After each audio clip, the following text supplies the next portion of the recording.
అంటే నిజంగా చిత్తశుద్ధితో వాళ్ళు కార్యక్రమాలు చేసి ఉంటే బీసీ రిజర్వేషన్ని ముందుకు తీసుకెళ్ళాలి అని చెప్పేసి వాళ్ళు అనుకుంటుంటే దాని ప్రకారంగా వాళ్ళ ప్రక్రియ విధానం కూడా ఉండేది అని చెప్పేసి అయితే మేము బీఆర్ఎస్ పార్టీగా క్లియర్గా చెప్తున్నాం. వాళ్ళు ఒక డిక్లరేషన్ చేసుకున్న తర్వాత వాళ్ళు అధికారంలోకి వస్తామనుకున్నారో రామనుకున్నారో ఏమనుకున్నారో తెలియదు. ఒక మాట అనేద్దాము ఆ తర్వాత చూసుకుందామని చెప్పేసి అనుకున్నారు కావచ్చు. దాని ప్రకారమే కామారెడ్డికి ఒక డిక్లరేషన్ పెట్టుకొని ఆ దాంట్లో 42% ప్రకటించేసి వాళ్ళు మా ఎన్నికలకు పోయిన సందర్భం ఉంది. నేనేమంటున్నానంటే ఒకవేళ వాళ్ళు అనుకున్నారు వాళ్ళ రాజకీయ ఎత్తుగడలో భాగంగా వాళ్ళ అధికారంలోకి వచ్చేసారు. వచ్చేసిన తర్వాత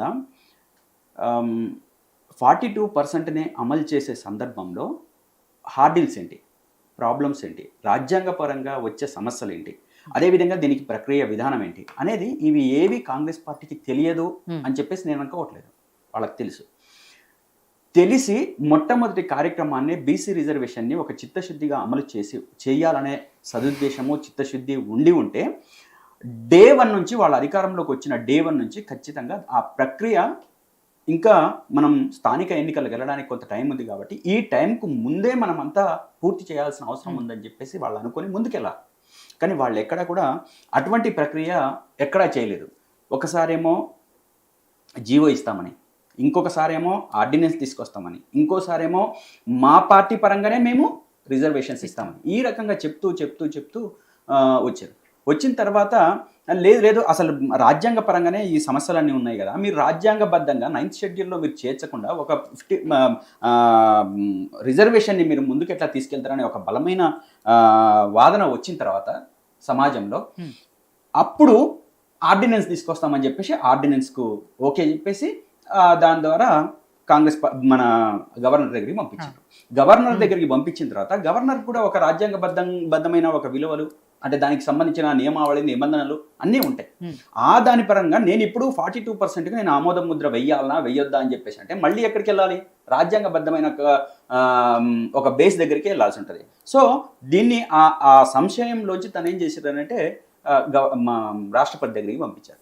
రాష్ట్రపతి దగ్గరికి పంపించిన తర్వాత ఇది రాష్ట్రపతితోనే అయ్యే వ్యవహారం కాదు కదా, ఖచ్చితంగా పార్లమెంట్ ఆమోదం తెలపాలి. ఇక్కడ క్లియర్ కట్గా పార్లమెంట్ ఆమోదం లేకుండా మనం రిజర్వేషన్ ఇవ్వలేమని చెప్పి తెలిసిన తర్వాత కూడా ఈరోజు ప్రాక్టీస్లో ఆచరణలో ఎక్కడ పడితే అక్కడ మీరు క్రాస్ చేసుకుంటూ వచ్చారు, కాలయాపన చేసుకుంటూ వచ్చారు తప్ప పర్ఫెక్ట్గా దాన్ని అమలు చేయాలని చెప్పేసి మీరు అనుకోలేదు. ఖచ్చితంగా ఒకవేళ అనుకుంటే 2018లో కేసీఆర్ గారు ఆనాడు 61.78% మేము ఇస్తామని చెప్పేసి అన్న తర్వాత ఆ రోజు వచ్చిన ఆటంకాలు ఏంటి, సమస్యలు ఏంటి అనేది కూడా మనకు అందరికీ మన కళ్ళ ముందే కనబడతా ఉంది. 2018 వచ్చిన తర్వాత మళ్ళీ దాన్ని గుణపాఠంగా తీసుకొని మీరు వెంటనే దాంట్లో మనం ఏం చేయాలి, రాజ్యాంగ ప్రక్రియను మనం ఎట్లా ముందుకు తీసుకెళ్లాలని చెప్పేసి ఆలోచన లేదా మీకు? కాంగ్రెస్ పార్టీకి ఆలోచన లేదా? లేకుండానే మీరు ఇష్టం వచ్చింది చేయడానికి ప్రయత్నం చేసినా అంటే ఒక రకంగా బీసీలని మభ్య పెట్టడానికి, అదేవిధంగా వాళ్ళలో ఒక రకమైన వాళ్ళ ఓటు దండుకోవడం కోసం ఆలోచించింది తప్ప నిజంగా రాజ్యాంగ పరంగా ఒక ప్రక్రియను కొనసాగించి దాన్ని ఆమోదం చేసుకొని పార్లమెంటు ద్వారా మనం సాధించుకుందామని చెప్పేసి చిత్తశుద్ధి ఎక్కడ కనబడతా ఉంది? ఈరోజు నేల విడిచి సాము చేసినట్టు నేను ఢిల్లీలో పోయి జంతర్ మంతర్ దగ్గర నేను ధర్నా చేస్తానంటే ఏ బేస్తో చేస్తావు? రాజ్యాంగబద్ధంగా ఒక పని జరగలేదు కాబట్టి వాళ్ళు ఇచ్చిన హామీ ప్రకారం కులగణన చేశారు, ఎంతమంది జనాభా ఉన్నారో తేల్చారు, తీర్మానం చేశారు, అసెంబ్లీలో ఆమోదించుకున్నారు, కేంద్రానికి పంపారు. అంతవరకు వాళ్ళ బాధ్యత. కానీ ఇక్కడ కేంద్రం కోర్టు కదా, కేంద్రంలో కోర్టులో బాగుంది కాబట్టి కేంద్రం ఒప్పుకుంటుందా లేదా, దానికి వాళ్ళు ఏం కారణాలు చెప్తున్నారు అనే దానికే జంతర్ మంతర్ దగ్గర పోయారు వాళ్ళు. మేడం మీరు ఒక విషయం అర్థం చేసుకోవాలి, ఇక్కడ మీరు పోయి అక్కడ ధర్నా చేస్తే మీకు రిజర్వేషన్ వస్తుందని చెప్పేసి అనుకుంటే ధర్నా చేయండి, కాదనట్లేదు. నువ్వు రాజ్యాంగ పరంగా తీసుకెళ్లాల్సిన ప్రక్రియలోనే నువ్వు తీసుకెళ్లకుండా అక్కడ నీకు 100 మంది ఎంపీలు ఉన్నారు మాట్లాడడానికి. ఎక్కడ? పార్లమెంట్లో. మొన్న జరిగిన సమావేశాలలో ఆ పార్లమెంటులో ఏ ఒక్క ఎంపీతోనైనా ఈ సమస్యను లేవదీసినరా? మీరు మాట్లాడడానికి ప్రయత్నం చేసినరా?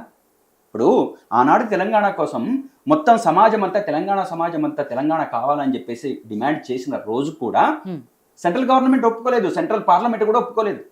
అయినా దాన్ని పార్లమెంట్లో లేవదీయడము, ఇక్కడ రాజీనామాలు చేయడము, ప్రజా ఉద్యమాన్ని బలోపేతం చేయడము, ఆ తర్వాత రాజకీయ ఒత్తిడి తీసుకురావడము, అన్ని రకాల చర్యల తర్వాతనే తెలంగాణ సాధించుకున్నాం.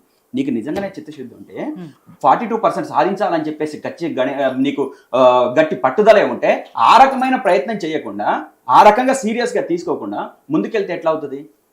ఇది మీరు గవర్నర్ దగ్గరికి వెళ్తే అయ్యే పనే? 9th షెడ్యూల్లో చేరిస్తే అయ్యే పనే? 9th షెడ్యూల్లో చేరిస్తే అయ్యే పని అయితే రాజ్యాంగ ప్రక్రియ ప్రకారంగా పోతారా? లేకపోతే గవర్నర్కి ఇచ్చి, గవర్నర్ నుంచి రాష్ట్రపతికి ఇచ్చి, రాష్ట్రపతి నుంచి తీసుకొస్తే రాష్ట్రపతి అమలు చేసేదే కాదు కదా. ఏది అమలు చేస్తారు రాష్ట్రపతి? పార్లమెంట్ లో ఏదైతే చట్టం అవుతుందో దాని మీద ఆమోద ముద్ర వేస్తారు. కాబట్టి కదా 9th షెడ్యూల్లో చేర్చడానికే ప్రతిపక్షంగా మీరు కూడా సహకరించండి. నిజంగా బీసీలకు చిత్తశుద్ధి ఉంటే బీఆర్ఎస్ పార్టీ కూడా మాతో కలిసి రండి, జంతర్ మంతర్ దగ్గర మాట్లాడదాము, మోడీని అడుగుదాము అని చెప్పి అడుగుతున్నారు కదా. మరి మీరు ఎక్కడ మీ వాయిస్ వినిపించలేదు కదా బీసీలకు సంబంధించి. అవునా? మీరు అంటే ఏం చేసినా చెప్పండి. మేము బీసీలకు వ్యతిరేకంగా ఇదే కాంగ్రెస్ పార్టీ, మేము బీఆర్ఎస్ పార్టీగా ఎక్కడ వ్యతిరేకించినాం? 23% వినండి. కేసీఆర్ గారు ఉన్నప్పుడు అది కూడా చెప్తా, అది కూడా చెప్తా శ్రీకాంత్, అది కూడా చెప్తా. ఎందుకు ఇప్పుడు మీరు 23% తగ్గించి బీసీలకు అన్యాయం ఎవరు చేశారు మేడం? అలా తగ్గించింది ఎవరు? ఇప్పుడు 42% అమలు అయితే 55,000 మంది పైచిలకు మంది బీసీ లీడర్ తయారవుతారు.